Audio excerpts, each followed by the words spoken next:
예, 안녕하세요. 컬러리스트 배용진입니다. 네, 오늘은 색채 체계론 중에서 표색계에 대해서 공부하겠는데요. 학습 목표로는 첫 번째, 색채 표준화를 이해해야 됩니다. 그리고 두 번째, 현색계와 혼색계의 차이점에 대해서 알아보고요. 세 번째는 먼셀 표색계의 특징에 대해서 공부하도록 하고, 네 번째는 오스트발트 표색계의 특징에 대해서 공부하도록 하겠습니다. 자, 여러분들은 이 사과가 무슨 색으로 보이나요? 한번 말씀해 보세요. 아마 다양하게 얘기할 것입니다. 지금 보면 어때요? 꼬마는 그냥 단순하게 빨강, 엄마는 뭐 여자다 보니까 아주 좀 감성적이게 불타오르는 듯한 빨강? 그렇게 얘기하죠. 그리고 아버지는 뭐라 그래요? 밝은 빨강 같은데? 할아버지는 눈이 약간 침침하신지, 나는 약간 진홍색 같이 보여. 그렇게 얘기를 하죠. 물론 이렇게 실생활에서는 사과가 뭐 어떻게 무슨 색이다 얘기해도 별 문제가 없죠. 여러분들 아마 그런 경험 많으실 거예요. 여자분들, 내가 어저께 백화점에서 빨간 원피스를 하나 샀는데 너무 이뻐. 그러면서 막 친구들이랑 전화 통화를 하죠. 근데 친구가 그러면 백발백중 뭐라 그래요? 어떤 빨강? 그러죠? 그럼 본인은 뭐라 그래요? 왜 그거 있잖아, 이쁜 빨강. 뭐 그런데 듣는 친구는 그래? 이쁜 빨강? 그래, 이쁜 거다. 그렇게 생각하겠지만은 정확한 의사소통은 안 되죠. 이렇듯이 실생활에서는 별로 문제가 없지만은 예를 들어서 내가 해외 티셔츠를 1000장 수출하고 10,000장 수출할 때는 아주 심각한 문제가 될 수도 있겠죠. 그래서 색을 정확하게 측정하고 기호화하고 그것을 가지고 전달하기 위해서 어떤 커뮤니케이션이 필요하게 되죠. 그것이 바로 색채 표준화의 목적이 되겠습니다. 그러면은 이렇게 색채 표준화를 하기 위해서는 몇 가지 조건들이 있습니다. 첫 번째, 색채 표기는 국제 기호화해야 된다. 영어, 독어, 불어를 사용하게 돼 있습니다. 근데 대부분 영어를 사용하죠. 그리고 색채 간의 지각적 등보성, 보기의 간격이 일정해야 된다는 거예요. 그리고 색채의 속성 표기, 색상, 명도, 채도 또는 톤 같은 것을 표기를 해줘야 되죠. 그리고 이런 것들이 규칙적으로 배열이 돼 있어야 돼요. 그리고 규칙적으로 배열할 때는 과학적으로 근거가 있어야 되겠죠. 뭐 맘대로 배열하면 안 되겠죠. 그래서 이렇게 5가지가 기본인데 거기에 마지막으로 아무리 잘 만들어졌어도 복잡하거나 사용함에 불편함이 있어서 사용치 못한다면은 그것도 문제겠죠. 그래서 일단 실용화가 용이해야 됩니다. 그리고 마지막으로 특수 안료는 제외하고 일반 안료로도 재현이 가능해야 된다는 조건이 있습니다.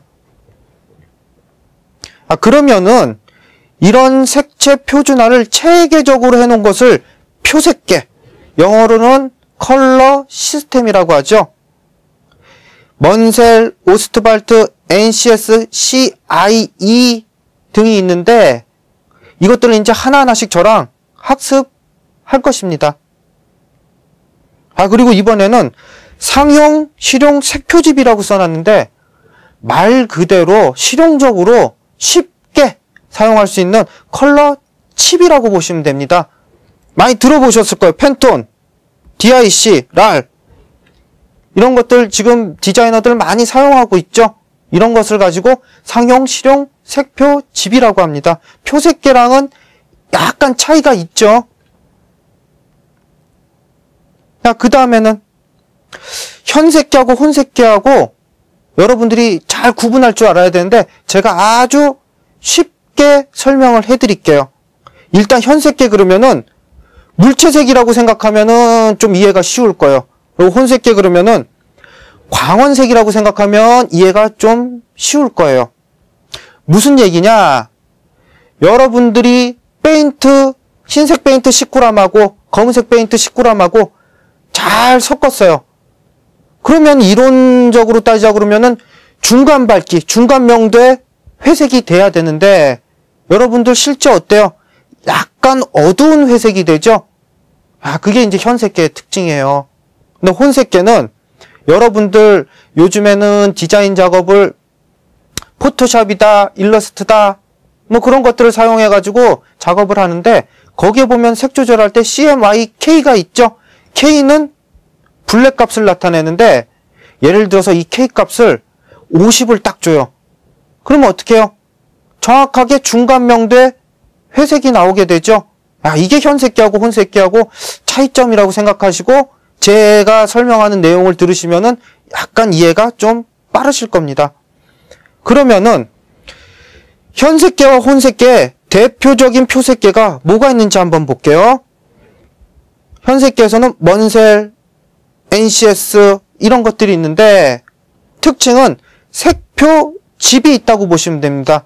여기 제가 그림을 갖다 놨죠? 이렇게 색표 집이 있어요. 책자로. 그런데 혼색계는 CIE, 오스트발트 색표집은 없어요. 어떤 측색기라는 기계가 필요하게 돼요. 그러면 이번에는 현색계의 장단점을 한번 살펴보겠습니다. 일단 현색계는 색표집이 있어요. 그러다 보니까 사용하기가 편리해요. 무슨 얘기냐? 제가 디자인 사무실에서 공장에다 전화를 해서 야, 명도는 얼마, 채도는 얼마인 색으로 티셔츠를 1000장 만들어주세요. 그러면 공장에서도 어때요?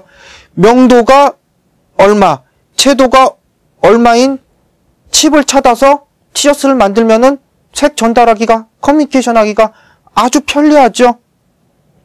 그러다 보니까 색을 측정하는 어떤 측색기가 필요가 없겠죠. 그리고 이 색표집이 지각적으로 등보성 있게 일정하게 잘 만들어져 있어요. 지각적 등보성 있게 배열. 그런데 모든 것이 장점이 있으면은 한편으로 또 단점이 있죠. 그럼 현색계의 단점은 뭔지 한번 볼게요. 표색계 간의 색좌표 변환 불가.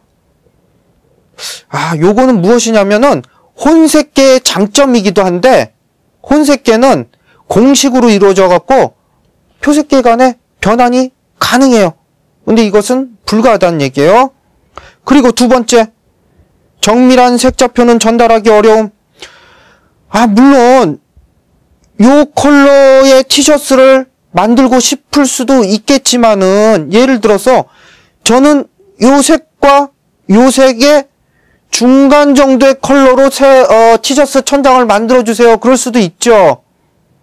그런데 이 색표집에는 요 중간의 색이 나타나 있질 않는 거예요. 이럴 경우에는 그럼 전달하기가 어렵다는 얘기죠. 물론 그 두 칩 사이에 그 중간색 있잖아. 그걸로 해줘. 그렇게 할 수도 있지만은 오류가 크겠죠. 그리고 사용된 조건과 동일 조건에서 관측. 사무실에서 제가 이 컬러칩을 백열등 밑에서 봤다 그러면은 공장에서도 백열등에서 봐야 똑같이 보인다는 얘기예요. 사무실은 형광등에서 보고 공장은 백열등에서 보고 그러면 색표집을 볼 때 인간이 느낄 때 틀리게 느껴진다는 얘기죠. 그러면은 생산하는데도 오차가 당연히 발생하겠죠. 그리고 변색과 오염에 의해 색차가 발생할 수도 있다. 디자인 사무실은 5년 전에 색표집을 샀어요. 근데 공장에는 한 1년 전에 샀어요. 한 4년이라는 갭 차이가 있죠. 그 사이에 아무래도 변색과 오염이 발생할 수 있겠죠. 그러다 보면은 색차도 발생할 수 있겠고요. 그리고 색은 광택과 무광택에 의해서 또 차이가 나게 되는데 광택반, 무광택반 두 개를 다 가지고 있어야 된다는 겁니다. 이번에는 혼색계의 장점과 단점에 대해서 한번 알아보겠습니다. 혼색계는 아까 얘기했듯이 측색기가 필요하고 그러다 보니까 수치에 의해서 정확하게 측정을 할 수가 있어요. 소수 셋째 자리까지 얼마 하고 나와요. 그리고 이것은 공식에 의해 만들어졌기 때문에 공식에 의해서 다른 색표계관하고 전환이 가능해요.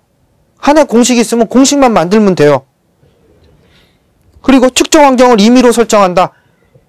기계에, 측색기에 뭐 버튼하고 매뉴얼이 다 있어가지고 내가 햇빛에서 본 거다. 아니면은 형광등 밑에서 본 거다. 스위치만 조절하면은 그 환경을 마음대로 저희가 조정할 수 있게 되죠.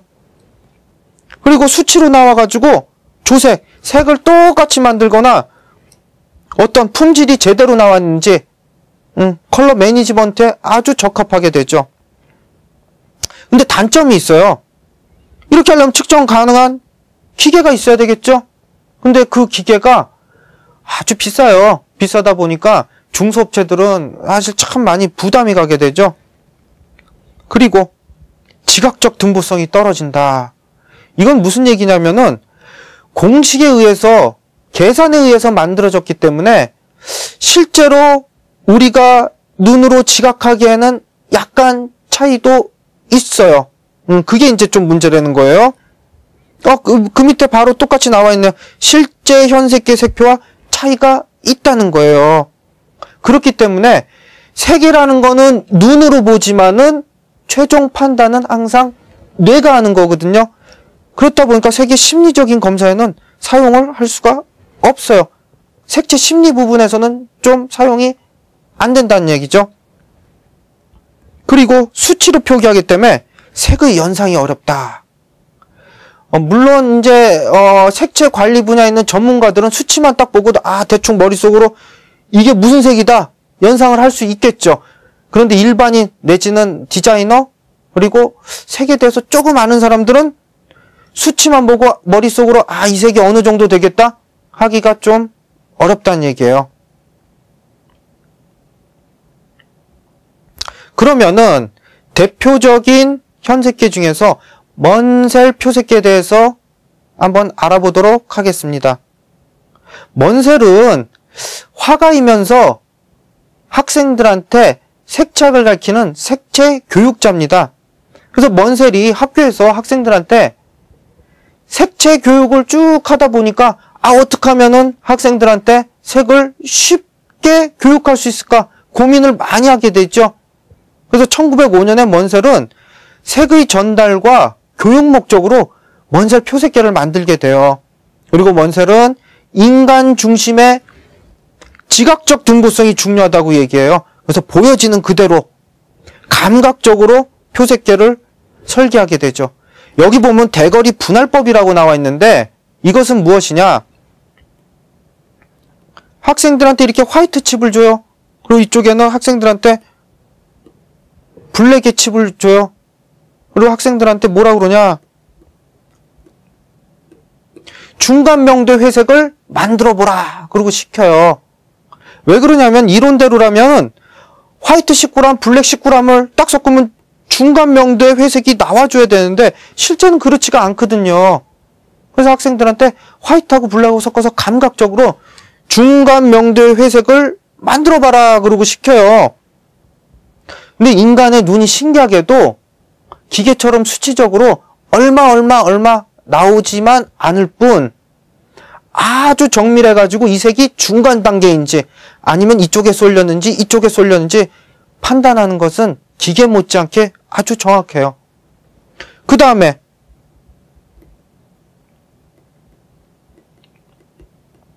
중간 단계 회색을 또 만들라고 시켜요. 그 다음에 중간 단계 회색을 또 만들라고 시키게 되죠. 어때요?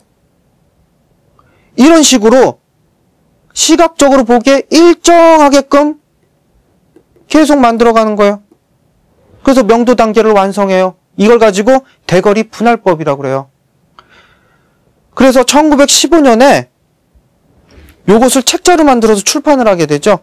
그런데 먼셀은 화가이다 보니까 어떤 과학적으로나 물리적으로나 그런 부분